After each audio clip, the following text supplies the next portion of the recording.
Parents often think that tantrums, irritability, and zoning out are all behavioral problems only. But guess what?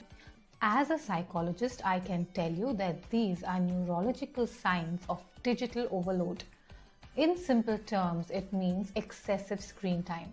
And today I will break down what this does to your child's developing brain, why it leads to misbehavior, and what you can do today to reverse it. Ages 0 to 6, the brain forms 1 million neural connections every second. This means lightning fast learning, explosive curiosity, and rapid emotional changes. It also means copy-paste behavior, that they copy and mimic whatever they see on screen. They start imitating you, your clap, your tone. And what do screens do here?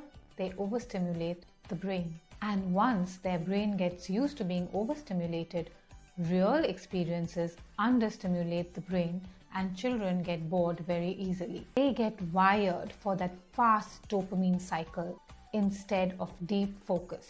And according to research, this causes reduced gray matter in areas controlling emotional regulation, which is why children find it harder to regulate their emotions today. Shorter attention spans where the real world starts feeling boring, and their working memory weakens too, which means they find it hard to follow simple instructions. An example is they may zone out while doing their homework. Now, the problem with dopamine is that while children watch screens, there's a rapid dopamine surge in their brain and then a rapid crash. Now, what this looks like is the brain starts building tolerance to that dopamine and it wants more and more of that happy feeling.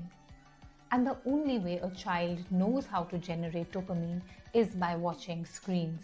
And withdrawal looks like irritability, tantrums, screaming because they do not know how to explain what they are feeling inside. It is quite similar to someone withdrawing to a certain type of medication, where instead of going cold turkey, you decrease it bit by bit and taper it off. You can do the same when it comes to your children watching screens. Have you noticed your child having frequent emotional meltdowns or poor eye contact, struggling with boredom, saying I'm bored every time they do not have their phone or iPad with them?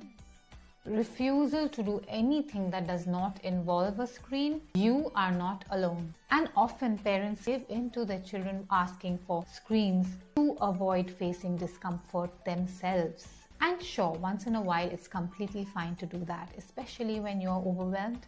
But if this becomes a habit, it's going to be extremely tough in the future for you to get your child out of screen addiction. And do you know what screens replace? They replace sensory play, social interaction, creativity, and real-life problem solving. Children start living in this make-believe internet world and they forget how it is to live in real life, to interact one-on-one, in person, with real people.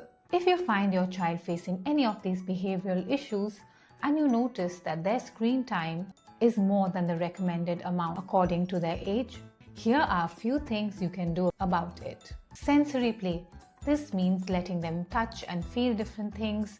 You get worry stones online or even real stones outdoor in the nature, playing with sand, touching leaves, Play-Doh, slime, non-toxic paints.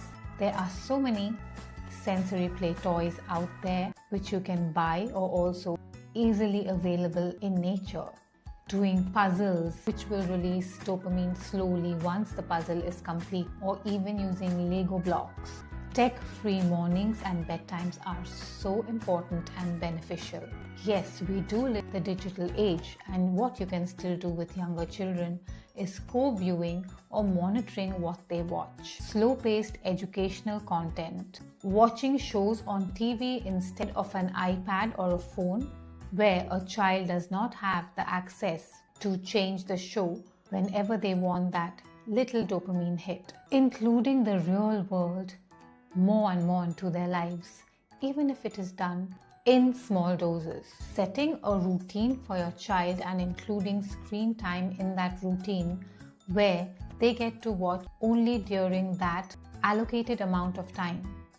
Initially, if you're giving your child a lot of screen time, it may be difficult for you to reduce it, which is why you need to taper off screen time.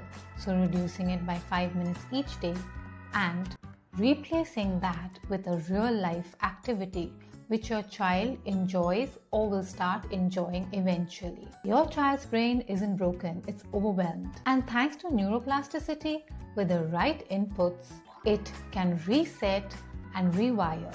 I'm Snigdha Gupta, counseling psychologist specializing in children's mental wellness.